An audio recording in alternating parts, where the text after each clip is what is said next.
కార్యక్రమానికి electronic media print media అదేవిధంగా మా ఏఎల్సీ చైర్మన్ మెంబర్స్ ఇంకా ప్రజాప్రతినిధులందరూ కూడా నమస్కారం తెలియజేస్తాం. ముఖ్యంగా 4-5 రోజుల నుండి ఇంటిగ్రేటెడ్ స్కూల్ మీద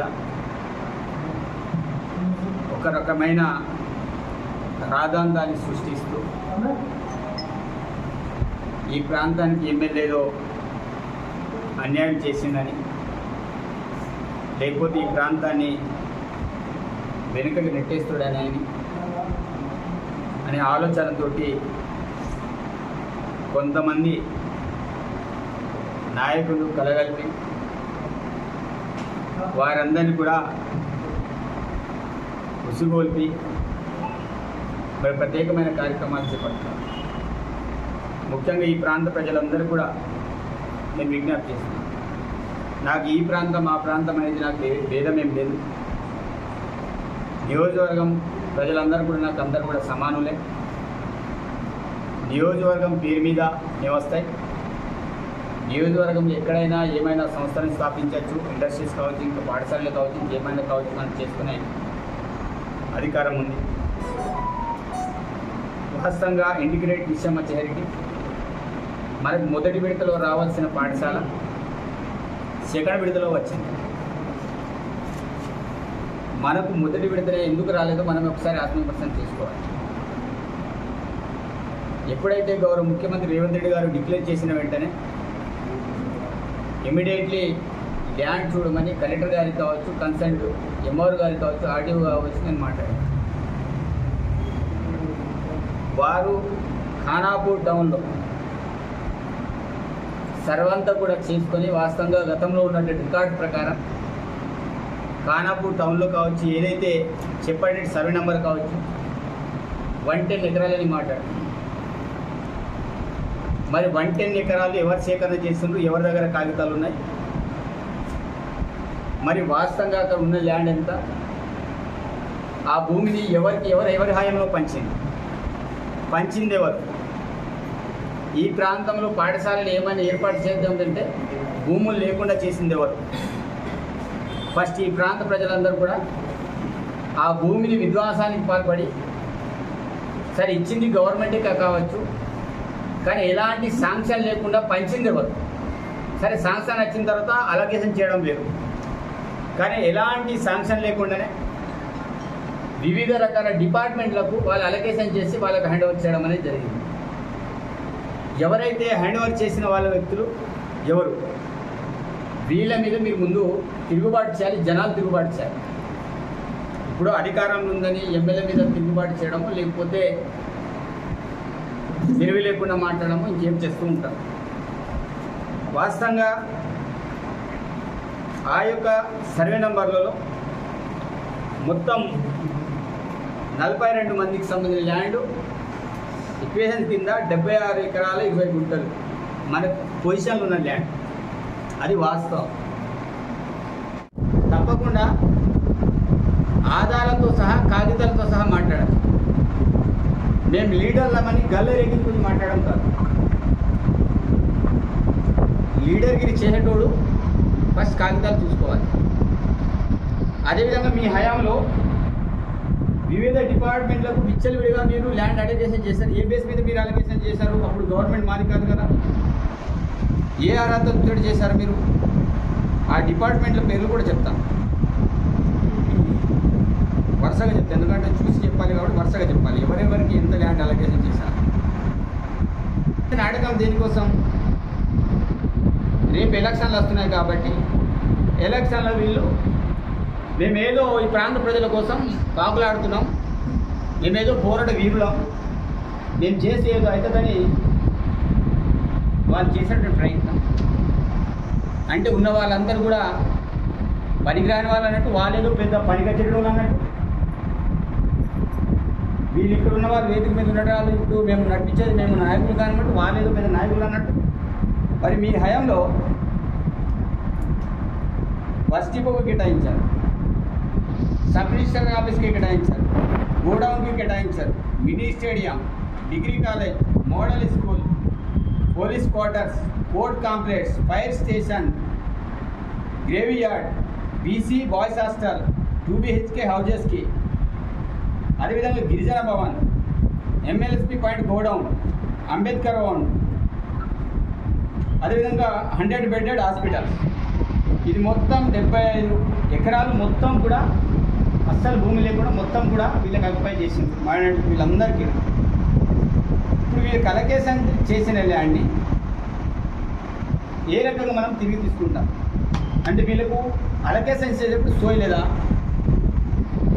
ఫైర్ స్టేషన్ ఏమైనా శాంక్షన్ అయిందా, మనం ఏం చేయాలి, ఏమైనా శాంక్షన్ అయినప్పుడు ఇమీడియట్గా పోయి మనం అక్కడ పెట్టించుకోవాలి.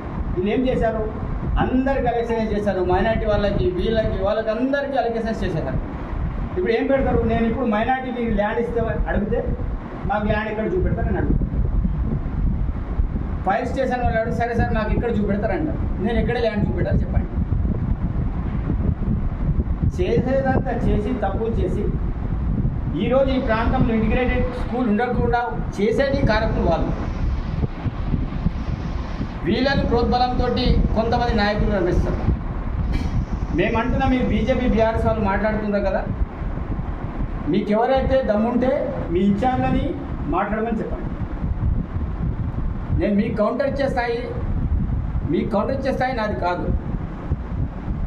కానీ కొన్ని సందర్భాల్లో ఇట్లాంటి మంచి అంశాల విషయంలో మనం వాస్తవమైన విషయాలు జనాలకు తెలవాలనే కాన్సెప్ట్ తోటి మాట్లాడుతుంది. జరిగేటువంటి పరిణామాలు జనాలకు తెలవాలి, ఈ ప్రాంత ప్రజలకు తెలవాలి, లీడర్లకు తెలవాలనే విషయంతో నేను మాట్లాడుతున్నాను.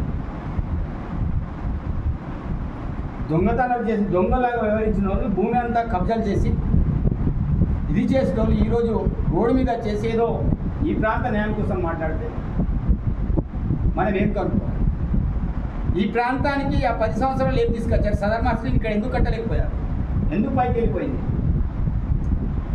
ఈ ప్రాంతంలో డిగ్రీ కళాశాల ఎందుకు కాలేకపోయింది, మీరు ఎంఓఆర్ ఆఫీస్ని 10 సంవత్సరాలు ఎందుకు కట్టలేకపోయారు, సదర్ మడ్ కెనాల్ ఎందుకు కాలేకపోయింది, కడెం ప్రాజెక్ట్ మరమ్మతులు ఎందుకు కాలే, ఈ ప్రాంతానికి తాగునీరు ఎందుకు పంచిక సరిగా లేదు, గ్రామంలో మిగతా డెవలప్మెంట్ ఎందుకు జరగలే.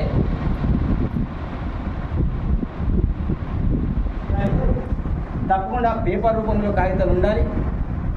ఈరోజు జేఏసీలను ఏర్పాటు చేసి జేఏసీలను ఏర్పాటు చేసుకొని వారు కూడా ఒకసారి ఆత్మవిమర్శన చేసుకోవాలి. నేను చాలా సందర్భాల్లో మొన్న ఇళ్ళ పంపిణీ విషయంలో ఆ రోజు డైరెక్ట్ నాతోటి ఎంఆర్ఓ గారు ఉన్నారు. అందరి సమస్యలతో ఎవరో వచ్చి నాకు ఒక అప్లికేషన్ ఇస్తే వాళ్ళ ముంగటే ఎంఆర్ఓని మాట్లాడించాను. అమ్మ ల్యాండ్ ఉందా చెప్పు. ఎప్పుడైతే ఇంటిగ్రేటెడ్ స్కూల్ ఉంటున్నాగా ఎవరైతే అప్లికేషన్ సెలెక్ట్ చేశారో ఆ రోజు నుంచి నేను ఎంఆర్ఓ తోటి మాట్లాడుతున్నాను. అమ్మ ల్యాండ్ ఎక్కడైనా ఉందా చెప్పండి. సార్ ల్యాండ్ లేదు, మొత్తం అలిగేషన్ చేశారు. మనం ఎవరిని ముట్టినా మన మీద తిరుగుబాటు తప్ప వేరే పంచాయతీ ఏం లేకుండా లేదు, తప్పకుండా పంచాయతీ ఉంటుంది. కడెంలో ఉన్నది, కడెంలో మొత్తం ఇరిగేషన్ ల్యాండ్స్, ఎక్కడ కూడా అక్కడ ల్యాండ్ లేదు. దస్తరాబాద్లో ల్యాండ్ ఉంది, దాంట్లో మొత్తం ఆల్రెడీ ల్యాండ్ ఉంది కానీ మొత్తం ఫారెస్ట్గా ఇబ్బంది, ఎక్కడ కూడా క్లియర్ ల్యాండ్ లేదు. ఇష్టారీతిగా ఎవరు కూడా మాట్లాడేది లేదు. ఏదైనా క్లారిటీగా మీ దగ్గర ఇన్ఫర్మేషన్ ఏమైనా ఉంటే ఆ ఆధారాలతో సహా మాట్లాడాలి. మా వాళ్ళు చాలా రోజులు అనుకుంటున్నారు మేము ఇది చేస్తాం అది చేస్తాం మనం ఇది చేస్తాం, లేదు లేదు చేసేది లేదు. ఎవరు పడితే వాళ్ళు దాని గురించి మాట్లాడాలి. ఇది ఒక సెన్సిటివ్ విషయం. అంటే వీళ్ళందరూ కూడా ఈ ప్రాంతంలో వీళ్ళంతా ప్రజల్ని మబ్బు పెట్టి పక్కదారి పట్టించడం. అలాంటి మూర్ఖులు జనాలు కూడా ఎట్లా బుద్ధి పెట్టారో అట్లా బుద్ధి చెప్తారు. రేపు అనుకుంటున్నాం ఇది ఈ ఆసరి చేసుకొని రేపు ఎంపీడీసీకి వెళ్తాం, లేకపోతే ఇక్కడ కౌన్సిలర్ అయితే, లేకపోతే నేను జడ్పీడీసీని అయితే. కళలో కూడా అట్లాంటివి ఊహించకండి. అవసరమైతే మిమ్మల్ని గెలిపించడానికి ఈ ప్రాంత ప్రజలు కాలు ముట్టుతాయి, దాంట్లో సందేహం లేదు. నిజాయితీగా పనిచేస్తాను. నేను ఫ్రాడింగ్ చేసే వ్యక్తిని కాదు, బ్లాక్మెయిల్ చేసే వ్యక్తిని కాదు. నాకు ఇల్లీగల్ దందాలు చేయడం నచ్చదు. నారాయణ చేసినా తప్పకుండా వాళ్ళ మీద ఆధారాలు ఉంటే వాళ్ళ మీద కూడా యాక్షన్ తీసుకుంటాం. కాబట్టి మనం ఒక ప్రజాప్రభుత్వంలో ఒక నిజాయితీగా ఒక మంచితనంతో రాజకీయాలు చేయాలనుకుంటున్నాం తప్ప ఆ యొక్క మంచితనాన్ని నా యొక్క చేతకానితనంగా ఎవరైనా చూస్తే అది మంచిది కాదని సరే మిమ్మల్ని హెచ్చరిస్తున్నాను. ఏదునా కొంత అదుపులో ఉండి పనిచేయండి. ఎవరైనా నా జ్యుడిక్షంలో ఎవరైనా ఇతరులు ఎవరు ఎంటర్ అయినా నేను క్షమించను. నాకు ఒక పరిధి ఉంది. ఈ ప్రాంత ప్రజలే నాకు శాశ్వతం. ఈ ప్రాంత ప్రజల కోసం ఏవైనా చేస్తాను. నేను వాళ్ళు ఏది చెప్పినా నేను చేయడానికి సిద్ధంగా ఉన్నాను. ప్రజల మాట నేను వినేటోని, ప్రజల దగ్గర గైడోని. ఎవరు బయట రోడ్డు మీద ఎవరు ఎన్ని మాట్లాడినా నేను వినే మనిషిని కాదు. కాబట్టి ఎవరు ఎన్ని చేసినా ఈ ప్రాంత డెవలప్మెంట్ కోసం, డిగ్రీ కళాశాల కోసం నేను కట్టుబడి ఉన్నాను. ఎంఆర్ ఆఫీస్ కోసం ఆల్రెడీ 40 లక్షలు నా ఫండ్ ఇచ్చేసిన. సాధారణ కెనాల్ కోసం మేము ఆల్రెడీ అన్ని సర్వేలు పంపించినాం. ఈ ప్రాంతాన్ని సస్యశ్యామలం చేయడమే నా లక్ష్యం. ఈరోజు ఇంటిగ్రేటెడ్ స్కూల్ ఆ ప్రాంతానికి వెళ్ళడానికి ఎవరైతే రోడ్డు మీద ధర్నా చేసే మూర్ఖులే కారకులు. ఎవరు కూడా మేము కట్టుకున్నా, ఏ భూమిని మేము ముట్టుకున్నా ఈరోజు మన దగ్గర ల్యాండ్ ఆర్డర్ ఇష్యూ క్రియేట్ చేస్తారు, గొడవలు క్రియేట్ చేస్తారు, ప్రభుత్వాన్ని బదనాం చేస్తారు. నేను ఈ యొక్క గొడవలు చేసే వ్యక్తిని కాదు.